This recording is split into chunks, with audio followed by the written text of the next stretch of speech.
What's on, where, and when. It's the Talk of Nelson. NBS Talk Nelson. At NBS, we believe in banking for life. For over 160 years, we've been a trusted banking provider for generations of locals like you. We know our clients personally and build long-term relationships with them, offering flexibility by giving our staff freedom to make quick decisions to put them first. Experience banking for life with NBS. The Mako Rugby Roundup. Welcome to the Mako Rugby Roundup. I'm Chris Butler, joined by my co-host Les Edwards. G'day, Les. How are you, mate? I'm very well, thank you. Pleasant day to be doing a podcast with my Marist mate. I know. Well, we're definitely green today, aren't we? So even though we're sitting in the middle of Stoke, it's very much the green machine today. We're excited to bring you yet another episode. And it's brimming with the latest rugby updates from the top of the south. We're broadcasting from the Turf Hotel on Main Road, Stoke, and we extend a huge thanks to Stan and his team for his hospitality. And I think Stan's going to be the first one on the Hot Wings Challenge. So will he be flamed or shamed will be the question. This week we're focusing on senior rugby as well as Super Rugby men's and women's competitions. And joining us today is Seta Sauira, who is the coach of the Marist Nelson Club. G'day. How are you, mate? Great to have you here. Awesome. Privileged to be here. Thanks for having me. Now, Seta, you're a proud Pacifica man. So what brought you to New Zealand from Fiji and how important was that connection with rugby? I came here on about, I think, 1997, 1998. I came over to visit the old lady and caught up with, on a 2-week visitor's visa. Took holidays from home. I was working in the post office. So came in for a visit, caught up with, there was a few Fijian boys that played for the Wanderers Rugby Club out of Brightwater. Yeah, caught up with them and so they asked me, you want to have a run for our bees this week? And didn't bring my boots, so we shoot over to warehouse and bought, I think, a pair of boots. Played club rugby for the bees that weekend, that first Saturday, and scored a couple of tries for them. And 3 o'clock, the prems coaches were asking if I can come and sit on the bench or something like that for the prems. Didn't get to play that week, but then the following weekend, they've asked me to play for the prems for Wanderers.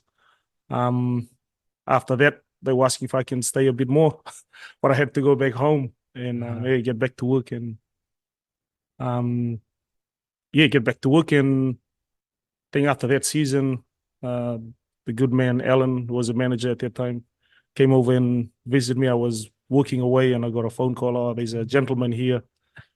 Out in the front that's wanting to come see you. And I goes, what is he? He goes, oh, he's a European man. I was like, what? Alan from Wanderers. So I started walking downstairs, came to the front of the post office, and it is Alan. And he came and had a chat with me. So jumped on a plane and went and got you.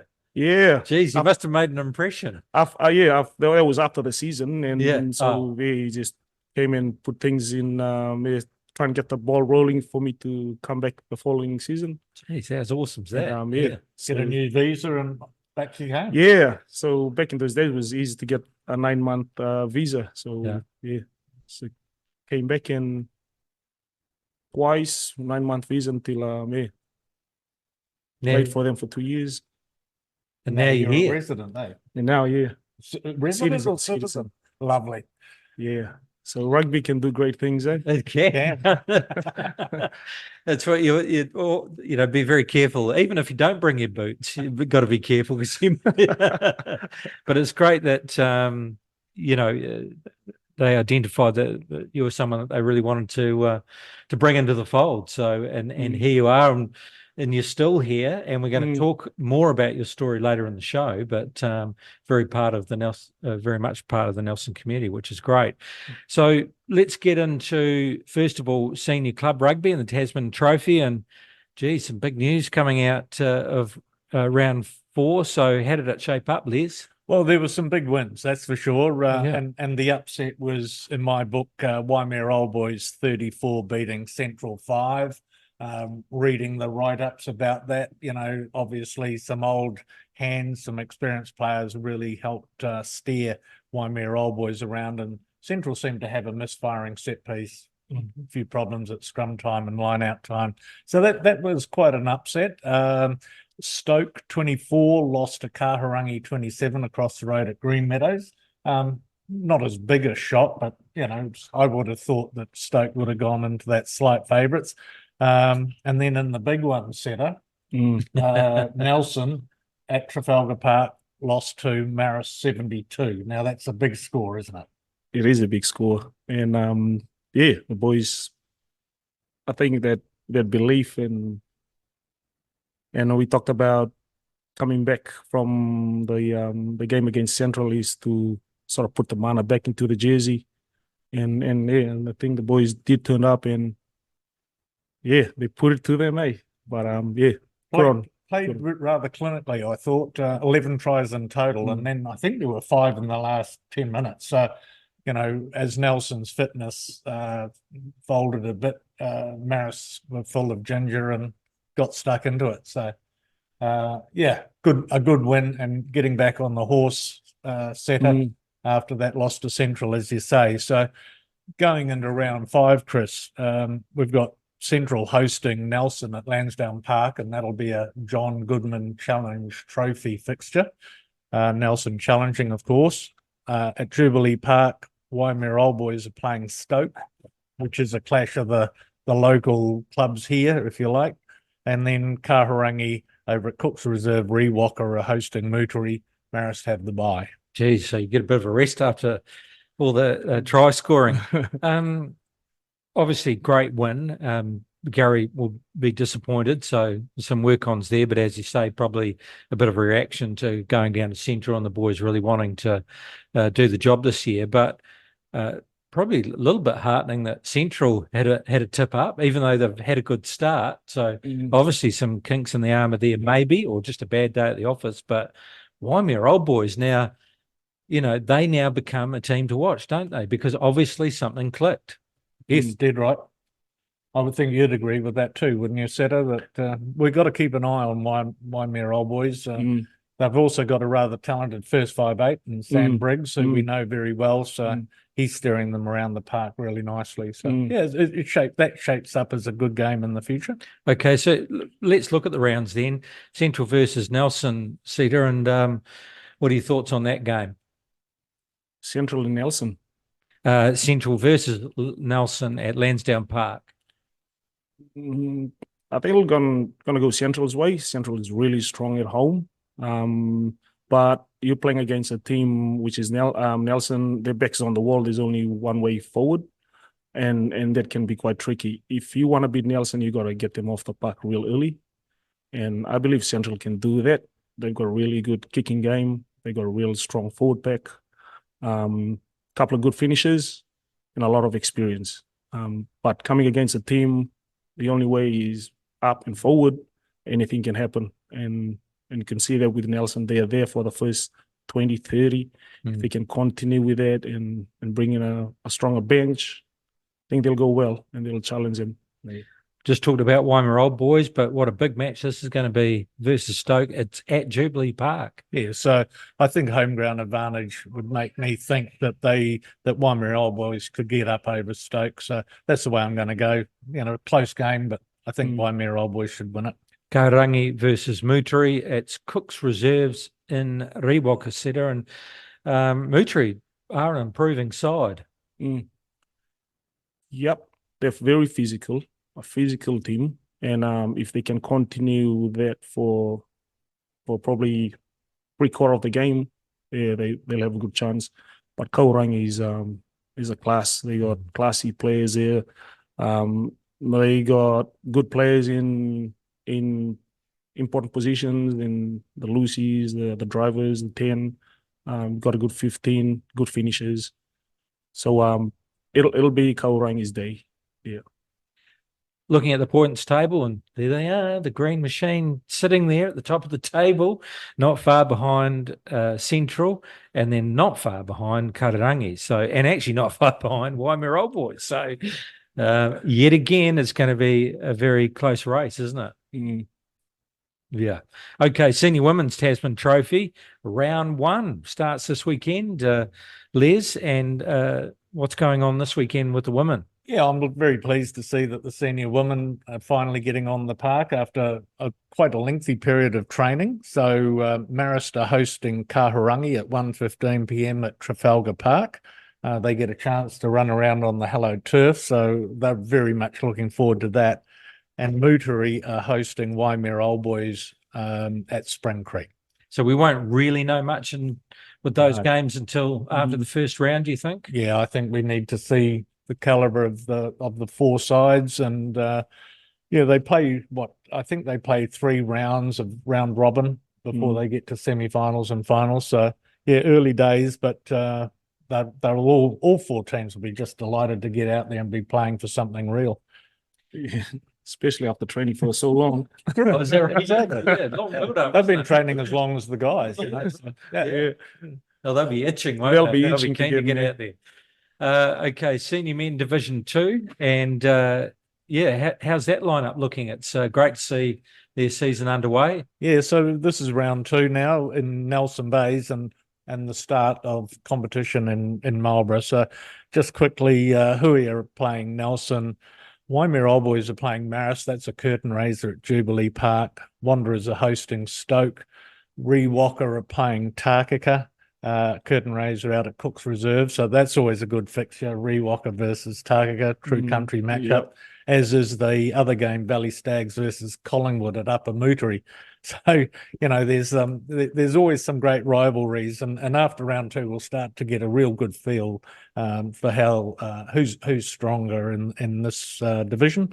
Over in Marlborough, Waitoa are hosting Pelorus. Good to see Waitoa having a team at Picton. Awatiri are playing Renwick. That's a real good country battle. And then as a curtain raiser at Lansdowne Park, Central are playing Harlequins. Yeah, good luck to the teams. And it's great to see all the results coming through. What I have started to try and do is once the results come through on the weekend, feel free to post them on the Talk Nelson comments underneath the podcast. It's great to see the scores come through as we go. So feel free to do that, any grade. Super Rugby round 9, and it was Fiji and Drua hosting the Hurricanes, and they've had such a good record at home, Fiji and Drua, but geez, the Hurricanes are just too clinical, weren't they? They were. I was just Hurricanes were probably lucky there wasn't a day game. Yes. We talked about that later kickoff time. Yeah. Being a bit cooler. Yeah, being a bit cooler, and so but in saying that, still they were very clinical, and they were playing with high tempo and high energy sort of game, which is you gotta give that to the Drua team when you're there. You can't play sort of complacent and slow rugby. You got to give it back to the Drua, and the crowd is behind the Fijian Drua team. I was here a few weeks ago, and it's unreal. Yeah, it was raining that weekend, but the crowd just gets behind the team. So what was that game? Who did you? That was the Drua versus the Force. Oh, okay, And yes, it right. was rain sort of flooded field, and it was raining, but the crowd just turns up, and they were loud and vocal and right behind the team, and which was fantastic. Yeah, it was awesome. I mean, parts of that game, I did watch it. Fiji and Drew were absolutely hammering the line, weren't they? I mean, they just at times just couldn't quite get across, but geez, they were going in with some energy, and it got quite close at one point, but it's just in that second half, the Hurricanes sort of, when they got their opportunity, they went down and did the business, and that just showed the strength of that Hurricane side, whereas other sides have fallen to the sword when Drew are in that mood. Yeah. I think they challenged the Drew team really challenged the Canes in probably the first 2 or 3 quarters of the game. Yes. It was this last quarter when they knock-ons and quite a few decisions that was made. I thought if they could have taken the points earlier rather than later when they had and then it might have been a different story. But yeah, I mean, ups to the Hurricanes with their defence to keep them out because they were really getting hammered. Yeah. For sure. Reds bouncing back. I think they've been sort of up and down, but quite comprehensive against the Highlanders. Oh, absolutely. The Highlanders were very, very poor. I went to bed halfway through it, mate, and I was disappointed, and then woke up and read the Tribe summary of the game, and they were quite scathing about how poor a performance was. I got a text from an Aussie guy, an Aussie mate, who said it was the worst performance he's seen from the New Zealand Super Rugby team in a long, long time. So the Highlanders are really in the doldrums at the moment. So, which is just incredible because the first couple of games they won the played vote. really well. Yeah. Not sure what it is, but yeah, Clark Dermody's under the pump there, that's for sure. The Blues, and I must admit, I was very surprised with the scoreline because I just thought it would be a lot closer than that. But Blues 46-7 over the Brumbies. Did you happen to catch that game, Seta? Yeah, again, high tempo, lots of energy, and they sort of similar type of game like the way the Hurricanes are playing is just play with what's in front of you and give it a go sort of thing. And it's beautiful to watch. It's sort of, there's no structure into it, but it's more clinical in the very important parts of the game, in the ruck area and our carry and their carries and things like that. I love watching those kind of teams. Yeah. You can't predict what's going to happen. They just play with what's in front of them and make things happen. Yeah, they've got some real good strengths in terms of the players they've got, but they do play a wonderful brand of rugby that you can't sort of guess it. You got to be on your toes against them. And I'm with you, Chris. I just thought the Brumbies, being the best Australian team, would give this a much bigger shake, but the Blues were just too clinical. Well, now a lot of people would see this as being an upset, But not you, mate. and I was slightly surprised. But I just know at home. I mean, sometimes I don't know about more recently, but when I first started going to watch the Force, there were 38,000 people there, and it's a bit like Fiji and Drua. When that they say this about Melbourne, when the Australians come out, it doesn't matter what sport it is, they all come out, and it's like that in Perth. If it's Perth Glory or the Heat or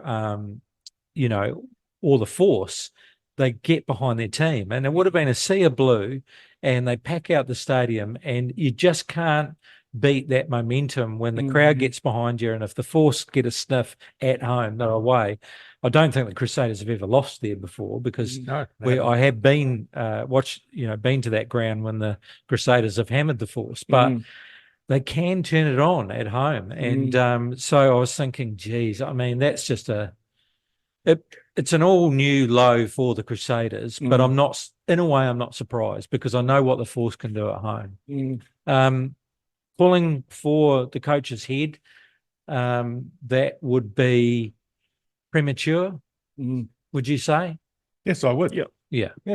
He's you lose as many quality players as the Crusaders have to retirement or not available or injury, you're going to find it a little bit tough. So, Rob Penny and his assistant coaches just need to keep doing the work that they do. And at some point, the Crusaders will rebound. I thought they'd rebound against the Force, obviously, after the week before.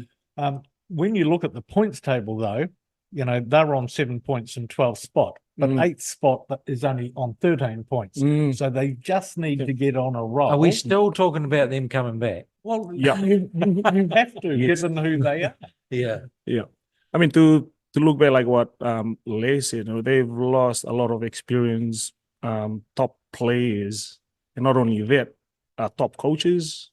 You're not only losing your head coach, you're losing your forward coach, your attack coach. There's a lot that has been lost. So there's a lot that's going to take a lot of time to actually rebuild, and this is just part of it. But to me, once they click, which I know is not too far away, we're probably just halfway through the comp now, or probably just slightly over. Because I do get the feeling Rob Penny's kind of mentoring his assistant coaches. They are really the ones in the seat, and he's there to help mentor them and drive them. I mean, even Razor Robinson calls him the Godfather. So they're all eyes on Rob because his name is as coach, but there's a lot of respect for the man, isn't there? And I think it was the CEO that came out from the Crusaders and said, if you look at what they do overseas when they get rid of their coaches through bad performance, the record after that, there might be an immediate bounce back, but after that, it ends up being worse. Yeah, it's a sugar hit, isn't it? Getting rid of a coach. A sugar hit's a great term. Yes. So you just got to deal with what's wrong with the structure, with the way you're playing the game, and I honestly believe that they will. As I wanted to point out, Moana Pacifica are in 8th spot on 13 points, Crusaders 12th on 7 points. Yeah. That's 3 wins on the trot, and when you look at their next batch of games, certainly achievable. So I'm not counting them out yet. Good stuff. All right, so let's look at the lineup round 10, Crusaders versus the Rebels in Christchurch. Yeah. And I have to say, Rebels are sitting fourth, sorry. Yeah, yeah, not an easy game, is it? I mean, they've done it before. They've beat the Chiefs. Yes. I mean, you never count the Crusaders out when they're home. Yeah, right. So, but it's not going to be an easy run for them because the Rebels have had some good wins, and they're, after basically almost getting kicked out of the comp through financial woes, have risen to the occasion and saying we deserve to be in this comp. Chris, if they don't beat the Rebels, then I won't be riding their horse. One more week. I think so, mate. The Waratahs, well, do we call them the woeful Waratahs, or will they pull one out of the bag at home in Sydney versus the Chiefs? No, they won't. No, they won't. The Chiefs just too classy. I think so. Absolutely. And as you say, the Waratahs haven't been fabulous. So and the Chiefs, of course, just outside the top 4, wanting a win to get themselves into that home semi-final picture. Fijian Drua versus Moana Pacifica. I'm leaving that one. Hang on, and the time is important, 2:05 in the afternoon, although Moana Pacifica might be a little bit more used to it, unless most of them have grown up in Auckland. Fijian Drua will win that. No question. That's 1 p.m. in the afternoon. Yeah, 1 p.m. in the afternoon. There wasn't even a hesitation. Going to be too strong for Moana at home. Yeah, right? yeah. Your rationale, though, not just the No. It's just when you've got thousands of people screaming at you, and being Fijian, you don't want to let anyone down. Yeah. And you see that's how they perform at home. Yeah, and especially against your Pacifica brothers. Yeah, the heat will take it off them. There'll be a lot of energy used up. It's just so hot. Yeah. Right. Well, there we go. And this is going to be interesting too, because the Highlanders desperately need to bounce back. They're at home, and the Force found a win at home. So what's going to happen there? I'm banking on. I'm always supporting the South Island teams. Yeah. But the way things are going at the moment, Force has sort of found their groove, and they've got classy players in there now with the inclusion of Fiddly Bill being in the mix now, brought a bit of stability and being innovative in his in their approach in attack. Highlanders, I think they got issues in terms of their drivers with the 9 and 10 until they get that right, the combination right, and probably but it's hard to actually, after last week's game, even the week before, they just haven't got that edge on attack. Yeah. I'm looking forward to seeing the Highlanders 10, who they name. If it's the Welshman Patchell, I think, Fakatava and Patchell's the sort of 9-10 combo that could help them a great deal. But I don't know if he's playing. I know he played club rugby during the bye last week. Let's not overlook the game Brumbies versus Hurricanes either.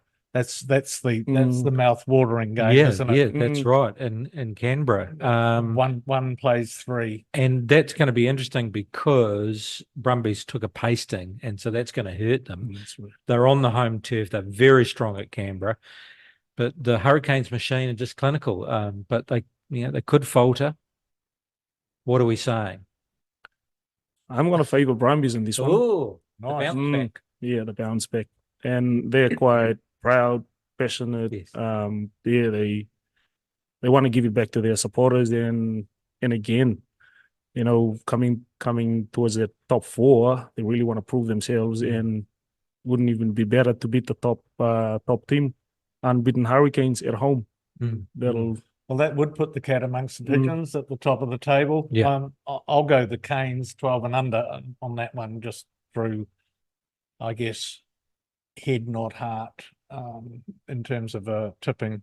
Yeah, and I was pretty impressed what they did with all the heat in Fiji, you know, with the way that they were able to combat that attack and then come back and finish. But who knows, because the Brumbies can run right in Canberra. The Reds versus the Blues in Brisbane. Geez, I could go and see that, Les. We'll talk about that later. Yes. I've just realised. Pop along. Yeah, we could pop along and see that. Reds versus Blues in Brisbane, Saturday, 9:35 p.m. Yeah, well, again, I'll just go with my head and say that the Blues should be able to get up over the Reds, even though it's in Brisbane. Yeah. Looking at the points table, the Hurricanes at the top there, followed by the Blues, the Brumbies, and the Rebels, closely followed by the Chiefs. So actually, the Reds still not too far behind. So, yeah, geez, it's going to be interesting when we get to the tail end. You're with the Mako Rugby Roundup, and after 3 rounds in the Tasman Trophy, Marist have played 3 and they've won 2. So are you happy with the senior playing numbers, and how's that Premier team travelling for you, Seta, at the moment? Happy with the senior playing numbers. I mean, can never say no to numbers. The more the merrier, more competition. But yeah, just in terms of numbers, we've got a good core, which is I'm quite happy about in regards to other clubs and where they're struggling at, and the way we're going. It's pretty early days, but we've showed glimpses of what we can do, and so we're really excited with the next few games ahead of us. But as I've said, it's only 3rd game into the season, so there's still a lot to actually show and things to actually apply onto the field. Yeah, we'll see more about what Marist can do in the next few games. It's true though that all teams are a bit skinny for numbers, aren't they, in their total squads and with regard to Division 1. We'll talk more about that later, but you know, from my observation, Seta, you got a very good squad, and touch wood, relatively injury unscathed. Yeah, we're very fortunate to have the core still turn up to training every week, and everyone sort of still in good nick. So yeah. You're working with Kane Hames, who is taking care of the forwards. And so how much fun is it to work with a guy that last year was actually the forwards coach at the Red Super Rugby? It's been awesome. It's been great to have a man of that caliber, you know, with things that he's achieved in his rugby career. But to have him on board, and he's got a lot of insight, and he's a man brings a lot of clarity and detail into our game, which is something for us as a club team that we are slowly gravitating and learning from. As I've said, you know, 3 weeks into the season, there's still a lot that we can do, and there's still a lot that he's bringing into the team that we've got to present out there come game days. So it's been fun having him, challenging at times, in terms of understanding where he's coming from, and for me, working alongside him is it's a real good learning curve for me, and to bounce ideas off as well, because I just keep telling him, you keep telling me what you sing, and we'll work with it. And so that's so we're looking forward to many more weeks, or probably seasons working with him. I worked with him way back in the under-16s with the Nelson Bays under-16s, where he was a head coach, and I was helping him with the backs and the attack side of things, and real passionate about rugby. We're privileged, and as a club, and probably Tasman as a community, to have a man of that caliber that does things volunteeringly, and he's just a great man and loves to see boys achieve in their rugby career. So you personally, mate, you've played a lot of rugby with Marist, with over 100 Premier games, playing in most positions in the back line. And in fact, last week coming on in Premiers, playing halfback for a 10-minute cameo. So what attracted you to the Marist club, and what are some of your best memories playing in the green and black? What attracted me to the club was just the brotherhood that I saw here was the same sort of brotherhood that I saw back at home. My home back at home was probably about a 5-minute walk to the Marist club rooms, the Marist rugby training. So that's how. And then I went to a Marist primary school as well, Marist Primary Brothers Primary School, boys' school. So yeah, that's sort of when I came here and I found out there was a Marist club, even though I was playing for Wanderers. It was quite a travel back in the day, from Brightwater. It was orchards. Horse and cart. I was driving those orchards. Is there any other people that live in this town? And then I found out, oh, yep, there is Nelson. There is people out there. Yeah. So yeah, we played Marist one weekend and caught up with some of the boys. Yeah, there was two Fijian boys, the Navangi level boys. The older brother, Upper Cookie, he was playing for Marist. So caught up with him and so some weekends I was spending weekends out in Nelson rather than Brightwater. So yeah, hang around and get to know the boys a bit more and be better. And they invited me to a sevens tournament. They used to have the New Zealand sevens tournament up in Wellington Athletic Park.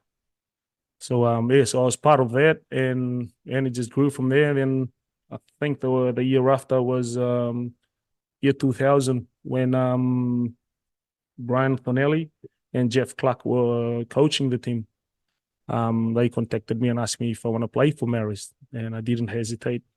I said, yes, please. How can we make this happen? So yeah, they did all the background work, talked to Wanderers, and did all the release of papers and payments, and they asked me, what else do you want? I said, I need a job, a less physical job. Playing for Wanderers, I was working out at Gold Pine, very physical, out at Takaka, and yeah, so they put me into the Sealord factory out at the Hunanui.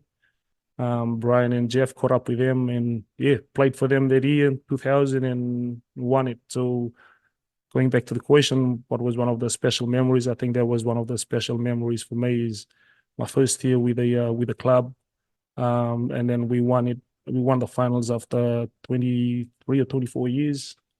Yeah, and there was a massive celebration in the club rooms. And I remember I was done by 6-7 o'clock at night.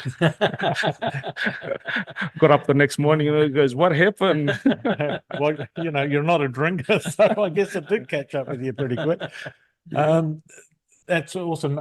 You also, of course, part of other premiership wins as well, right? So in that time, so yeah, a Marist club that benefited greatly from having Seta in the back line, that's for sure. You also played some representative rugby, playing 16 games for Nelson Bays in 2002 and 2003, and then 7 games for South Canterbury in 2007. So did playing at that level shape some of your thinking when it comes to coaching? Yes, it did. So when it comes to the physicality part of the game, yeah, that brings back some of those memories and some of those things that was applied back in those days to coaching now, just in the terms of the physicality of the game, and back in the day it was so physical.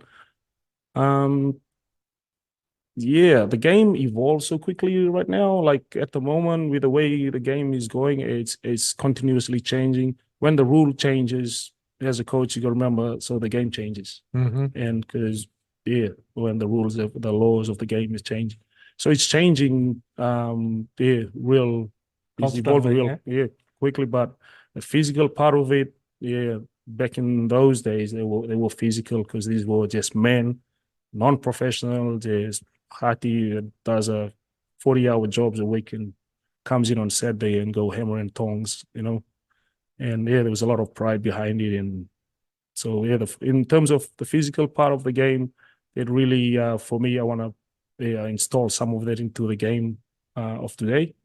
But in terms of the way the game is run or played nowadays, there's a massive difference. Yeah. More open, more attacking. Yeah, there's a bit Giving players different opportunities regardless of position. Yeah, that's Yeah. right. Yeah, you got to have players with a lots of skill set, and that you can apply in parts of the game during the game, and having the belief in those players to actually do it and encouraging them to do it, and come out of that the old school mindset. If you're number 10, you're just a kicker, or if you're number 8, you're just gonna carry hard. No. It's as a winger, you're just gonna run, just stay there and just run. Those things have changed, and that's the thing for the rugby now, that us as a coach, or myself as a coach, and I'm making sure that I'm looking at players with all those skill set and encouraging them to apply it. You're not just a winger that sits on the wing. Yeah. So what happened to you with that decision? I wouldn't mind coaching. So obviously you're playing, but at what stage did you start thinking, actually, I could have some input here and make a bit of a difference? Yeah, I think when I had my kids, it was when I had my kids, I sort of stepped away from competitive rep rugby real early during my playing days, and I was still in good shape. I was playing some good rugby, but I had to make some tough choices, and because of where I've been and where I've been brought up, how I've been brought up, I really need to make sure that my kids are looked after and my family is looked after. Because when I came here, I was culture shock, and drinking was a massive thing for me, and I struggled. I had a problem with drinking, with alcohol, and I'm always getting all sorts of trouble with the law and things like that. So when my kids were born, I had to step away and change my focus into my kids and my family. Get it. So as they turned 5, 6, I started to look for JABs and had them involved, and had myself involved in their sports as well. So I was there volunteering as coaches, parent help, and so obviously that takes a bit of time. Didn't want to let anyone down, but I just told them I've got to spend this time with my family. So that's when I start to understand the coaching side of things, what the coaches go through. It's a lot of work behind the scene, We just turn up and tell us what to do, but these guys are planning Monday, Tuesday, the fields, the times, the who's available.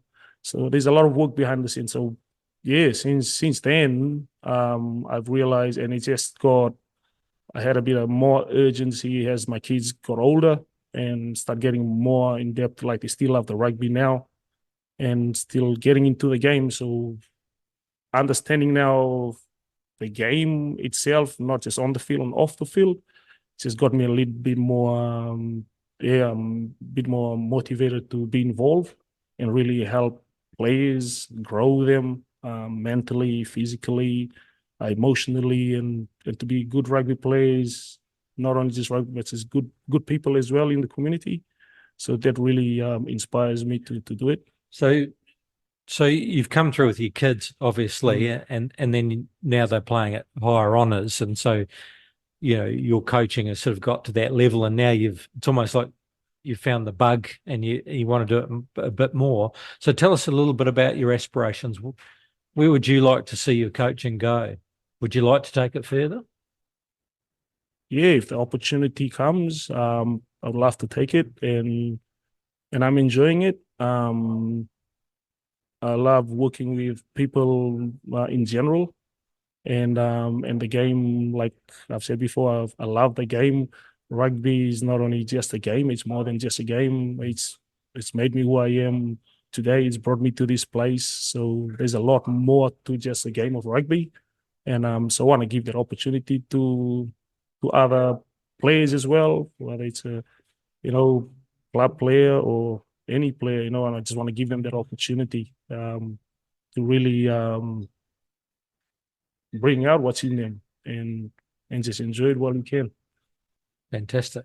So Seta got some good news this morning. He's just been appointed co-coach of the New Zealand Marist development touring squad for 2024 and 2025. So that was good news, wasn't it, Seta, on the back of your work last year with Nelson Bays and with Tasman Development? Yeah, it was awesome. To be honest, I didn't see that coming. I thought I'd just put my name on in the hat and see where it goes. And yeah, got the good news this week. Like what you said, having that opportunity last year, coaching the Nelson Bays and Tasman Development, and then another opportunity to coach the Marist Prem side this year. So I'm looking forward to a bigger challenge. That I've said before, if the opportunity is there, I'll take it, and we can only learn and grow. So where's that tour going? Do you know the details of the tour yet, or not yet? Not yet. They So will, early days. they will get the other details. I mean, Oh, very exciting! So Congratulations! But it's about 4 games on tour, and there's a proper team management structure, and it'll be a great experience. I'm absolutely convinced of that. Yeah, I was part of the New Zealand Marist, I think 2007 or 2006 tour to Samoa, and it was professional the way things are done, and I was really impressed. That's again, as a Marist plays, another avenue that you can actually be part of, something that you can be part of and have a taste of professional rugby. This year's Marist backline is very young. It also includes your sons Nick and Timmy. So tell us about that dynamic. Dad as head coach and trying to tell them what to do. Do they listen? How does that family dynamic go down? Again, because I've been with them from day dot since they start playing competitive and in a team, and being with them in the sense of either parent help or coaching, they know the line. They know when it comes to that, I'm a coach or I'm a parent help. Yeah. And you're a player. You're not my son. That's where the line. So that sort of filters through to now. So it makes it easier now.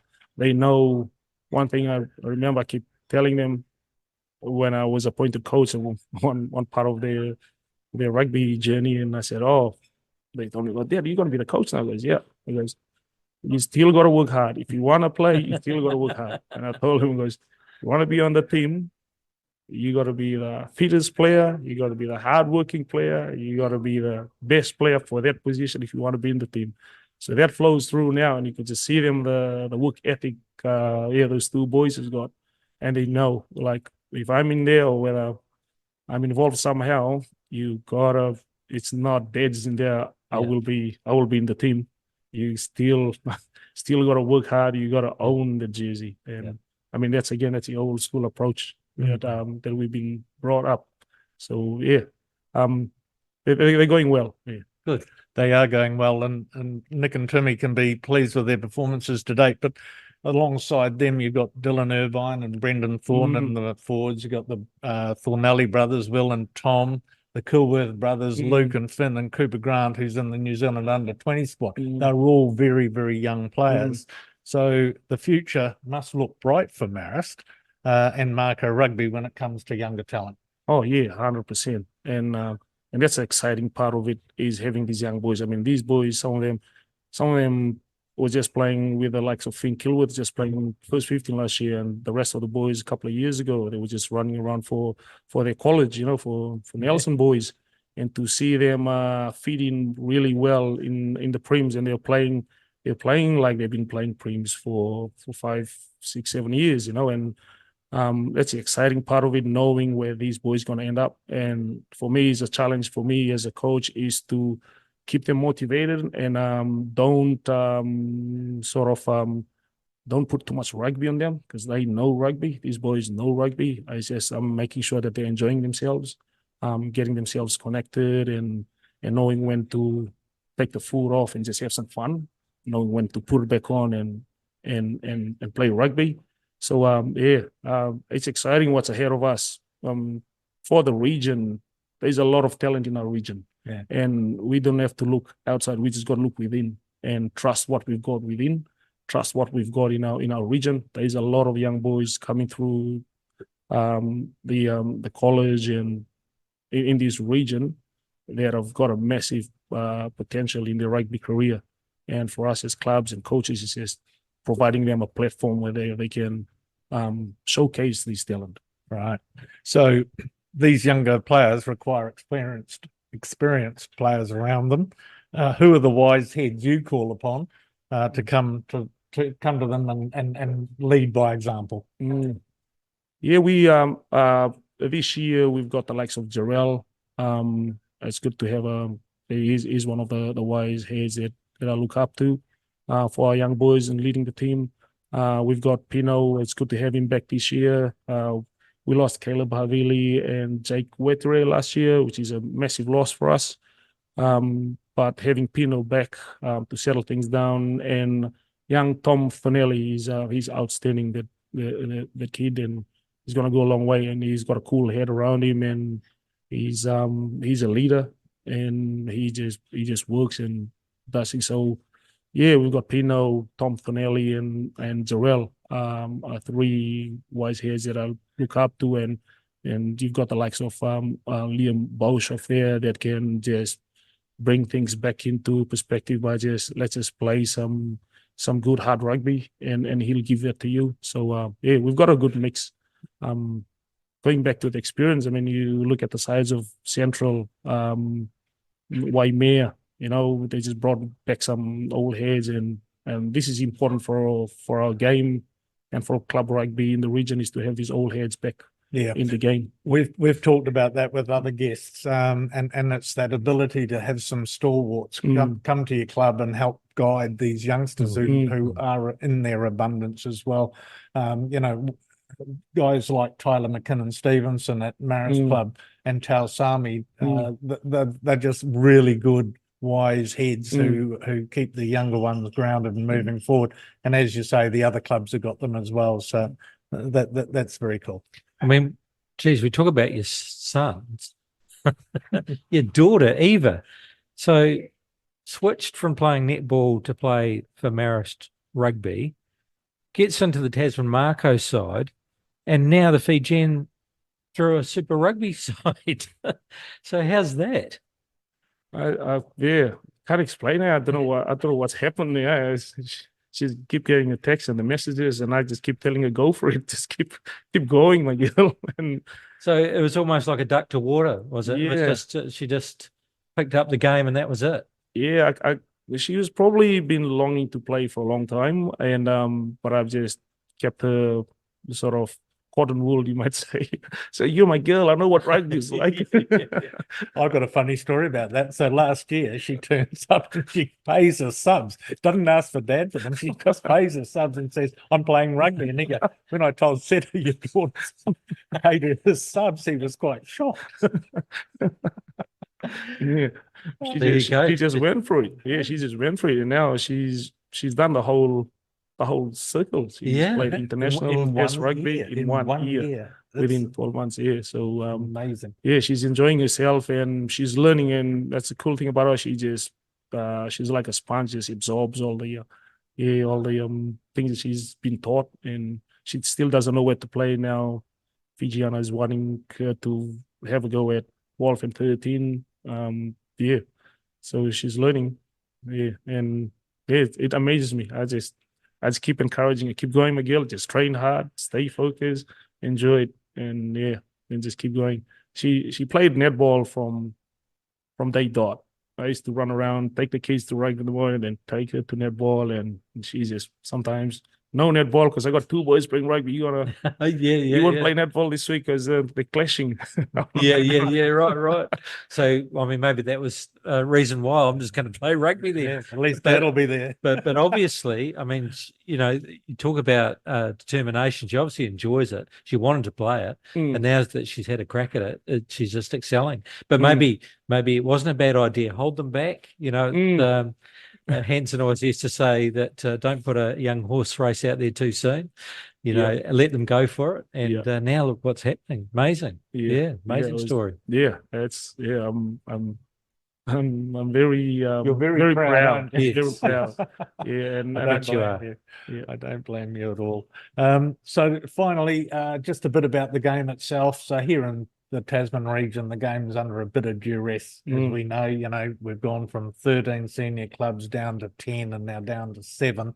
So just what do you put that down to, and what is there any fix to make sure that Premier Rugby is in existence in 3 to 4 years from now? I think, like as I've mentioned before, I think it's time for us to look within and invest and spend a bit more time with players that we've got around us, rather than, and probably having a sort of a development and building mentality rather than just we want to win mentality sort of thing, and learn to build from the ground up. At the moment, what I'm seeing is clubs and rep teams just want to win and not seeing what's around them. So when you come with the mindset of just want to win, you want to pull players from everywhere rather than developing what you've already got. And that's how quickly you can lose some of these players. Some of these players are easy to make decision to go elsewhere because they know there's nothing here for them. So the decision is easy. But if they know that they've got something here that us as a club and as a union, we know that we can develop someone and we know that they've got the goods, they will think twice about leaving, because Nelson's a beautiful place and you got beautiful people. And why leave Nelson? It's such a beautiful place. So if they have those and want to pursue their rugby career, and we give them that opportunity and their development, and we're committed to them and invest in them, I think we've done it before. I remember the Kolomatanis, the Gaitans, the Shane Christie. But there was a time where Tasman Mako was struggling a bit. So they came back and looked within. And these were our local boys. They were playing club rugby here. They selected them, the winter squad, and off we go. And I think we need to go back to that and trust and believe in our boys that we've got here. And yes, you'll have certain positions that you'll pull outside of these region, but I believe we've got enough. Enough here. So hot off the press is the appointment of Yes. the Tasman Rugby Union CEO, Steve Mitchell, who was with the union as operations manager, coming back as CEO after 4 years at Southland. It's stated in the press releases that he's very keen to grow the community game and have a club-based Mako team. That's the way you think it ought to be? Yeah, 100%. Yeah. I mean, if you think about it, if you pull players, select players from club rugby, so club rugby, that means they live here, they play at Trafalgar Park, their family is going to turn up, their club mates going to turn up to support them, and you'll have seats filled up at Trafalgar Park because you got a local boy that's been brought up in this region, with their friends, their workmates, they'll all turn up to come and watch it. And we got to go back to that. Yeah, that's what Nelson Bays was like. That's the Fijian way, yeah. isn't it? Look how well they're doing with all that family support. Yeah, I mean, as you say, there might be the odd position that we have to pull in. Yeah. But if we can do it, well, I mean, that seems to be the philosophy that the TRU are going down, doesn't it? That seems to be the way that they're hoping to do it. It's going to be interesting. Absolutely, that's the stated way. It's just making sure that we don't drop down too much further than 7 Premier teams, and maybe getting one back would be fantastic for the region. Yeah. Like what I said, there's a lot of boys out there. I know there's a lot of boys out there that are not playing rugby. They come and watch rugby. They've played rugby in the under 15s and 16s, and then somewhere along the line, because it's some of them are going, there's nothing. If I play, what's out there for me? These boys keep picking players from outside of the region. So it's that concept that we got to change. It goes, now you can make it to the top. You know, we believe in you that you can make it. So, Hey, Seta, thank you very much for coming in. It's been tremendous to meet you. I can see why you picked him as coach. The club is very lucky to have a man like Seta Sauira decide to throw his hand up and coach our Prems. So very good. And Not and only then- that, and Kane Holmes as well. he brings all his family. Yeah, that's right. And he brings half his family with him. Yeah, absolutely. Don't forget Mum as well. Lever. Yeah, that's right. That's right. So obviously it's got a very bright future. You're doing well in the season so far, and we wish you all the best for the rest of the season. Also, your position with New Zealand Marist, we hope that goes well. Hope you can keep up with your family because they're charging ahead too. So it's going to be some busy times for the whole family ahead, but we really appreciate you coming in. Thank you very much. Awesome. Hey, thanks for having me along, and I really appreciate this time and the opportunity. And I wish you guys all the best as well.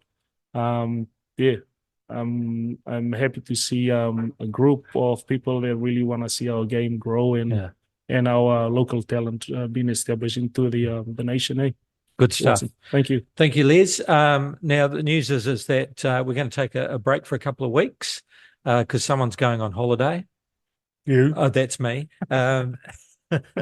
So going on a break and just seeing that I might be able to catch the Blues and the Reds in Brisbane because we'll be there that day. So might have to check that out. So, but we will be back, and there'll be a couple more rounds of rugby under the bridge. So we'll be able to see how that The competition ladder table will look more settled by then, I would think. That's right. Yeah. I just want to see Crusaders go up.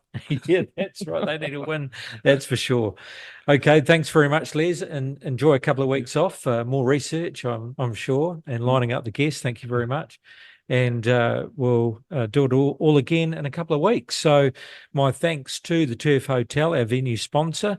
Thank you to Stan and the team. And thanks for listening. We'll see you again in a couple of weeks. You're with the Mako Rugby Roundup. The Mako Rugby Roundup. What's on, where, and when. It's the Talk of Nelson. NBS Talk Nelson.